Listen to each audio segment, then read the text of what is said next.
আজকে আমি আপনাদেরকে শেখাবো আল্লাহু লাতীফুম বিইবাদিহি ইয়ারযুকু মান ইয়াশা ওয়া হুয়াল কওয়িয়্যুল আজিজ। আয়াতটি 21 বার পাঠ করে ফু দিলে কি হয়? আমি আবার বলছি, আল্লাহু লাতীফুম বিইবাদিহি ইয়ারযুকু মান ইয়াশা ওয়া হুয়াল কওয়িয়্যুল আজিজ। আয়াতটি 21 বার পাঠ করে ফু দিলে কি হয়? খুবই দামি এবং গুরুত্বপূর্ণ আমলটি আপনি শিখে রাখুন, আপনার কাজে লাগবে। তো প্রিয় ভাই বোনেরা, আমলটি কখন কিভাবে করবেন, কোন নিয়মে করবেন আমি আপনাদেরকে বলে দিচ্ছি। তাই বিস্তারিত জানার জন্য, আমলটি শিখে রাখার জন্য ভিডিওটি শেষ পর্যন্ত ধৈর্য এবং মনোযোগ সহকারে দেখার অনুরোধ থাকবে। তো প্রিয় ভাই বোনের শুরুতেই বলবো আমি কিভাবে আপনি আমলটি করবেন, তারপরে বলে দেব কোন উদ্দেশ্যের জন্য আপনি এই দামি মূল্যবান আমলটি করবেন। তো প্রিয় ভাই বোনেরা, এই আমলটি যখন করবেন অবশ্যই আপনাকে পাক পবিত্র অবস্থায় করতে হবে। আর ফজরের নামাজের পরে এই আমলটি করবেন। ফজরের পর আপনার মন ফ্রেশ থাকে, স্থির থাকে, স্থির এবং ফ্রেশ মন নিয়ে আপনি যদি আমল করতে পারেন অবশ্যই আপনি উপকৃত হতে পারবেন। তো প্রিয় ভাই বোন, আপনি ধরে নিন ফজরের নামাজ আদায় করছেন, তারপরে আপনি এই আমলটি করবেন। তো যখন আমলটি করতে বসবেন সর্বপ্রথম আপনি কি করবেন, কোন দোয়া পাঠ করবেন? আপনার জীবনের সমস্ত গুনাহের কথা স্মরণ করে ইস্তিগফার পাঠ করবেন, ক্ষমা প্রার্থনা করবেন মহান রব্বুল আলামিনের কাছ থেকে। বাংলায় বলতে পারেন, হে আল্লাহ, আমার জীবনের সমস্ত গুনাহ খাতা মাফ করে দেন, ছোট বড়, দিনে রাতে প্রকাশ্যে গোপনে যত ধরনের গুনাহ করেছি সব গুনাহ আপনি মাফ করে দেন, আমাকে পাক পবিত্র বানিয়ে। এভাবে মহান রব্বুল আলামিনের কাছে আপনি বলবেন। বা আপনি যদি ইস্তিগফার আরবিটা পারেন পুরোটা তাহলে পড়বেন, সমস্যা নেই। আস্তাগফিরুল্লাহ রাব্বি মিন কুল্লি যামবি ওয়া আতুবু ইলাইহি লা হাওলা ওয়ালা কুওয়াতা ইল্লা বিল্লাহিল আলিয়্যিল আযীম। এভাবে ইস্তিগফার যখন পাঠ করে হয়ে যাবে, তারপরে নবী সাল্লাল্লাহু আলাইহি ওয়াসাল্লামের শানে আপনি 3 বার দুরূদ শরীফ পাঠ করবেন, সাল্লাল্লাহু আলাইহি ওয়াসাল্লাম, সাল্লাল্লাহু আলাইহি ওয়াসাল্লাম, সাল্লাল্লাহু আলাইহি ওয়াসাল্লাম। তারপরে আমার দেখার নিয়মে যে সেই আয়াতটি পাঠ করবেন। যখন পাঠ করবেন, কোন উদ্দেশ্যের জন্য আপনি আমলটি করতেছেন সেই উদ্দেশ্যের কথা মনে মনে ভাববেন, চিন্তা করবেন, স্মরণ করবেন এবং মনে মনে মহান রব্বুল আলামিনের কাছে দোয়া করবেন, হে আল্লাহ, যে উদ্দেশ্যের জন্য আমলটি করতে সেই উদ্দেশ্য আপনি কবুল করুন, বাস্তবায়ন করুন।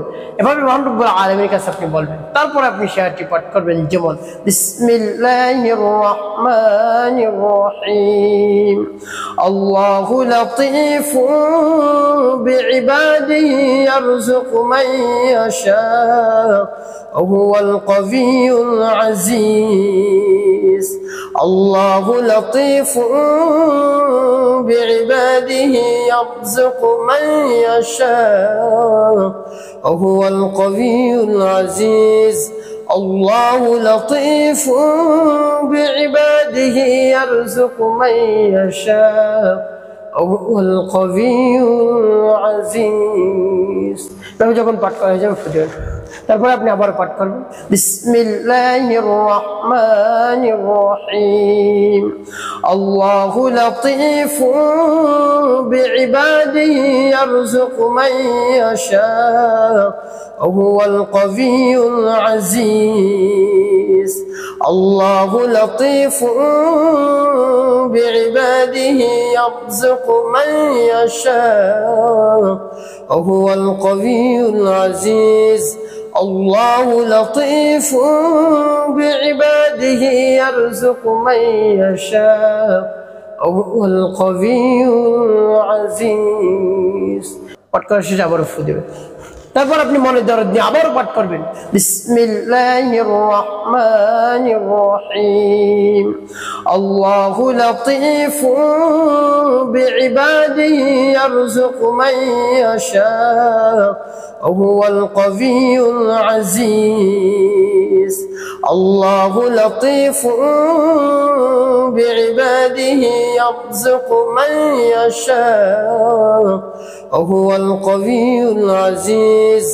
আল্লাহু লাতীফুম বিইবাদিহি ইয়ারযুকু মান ইয়াশা ওয়া হুয়াল কওয়িয়্যুল আজিজ।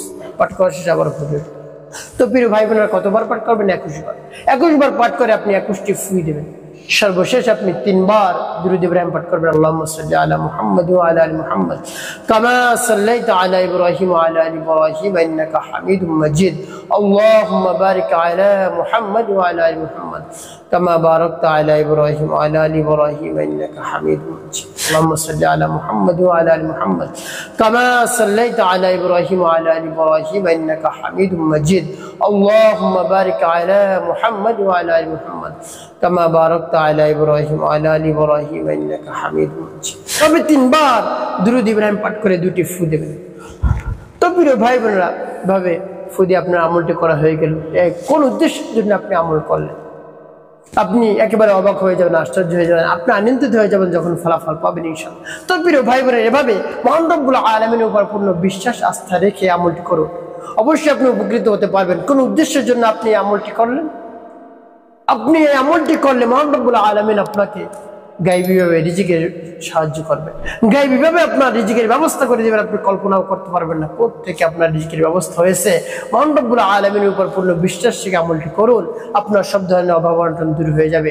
সম্পদশালী মহান রব্বুল আলামিন আপনাকে করে দিবেন এবং অন্যের সম্পদের মালিক আপনাকে মহান রব্বুল আলামিন বানিয়ে দেবেন।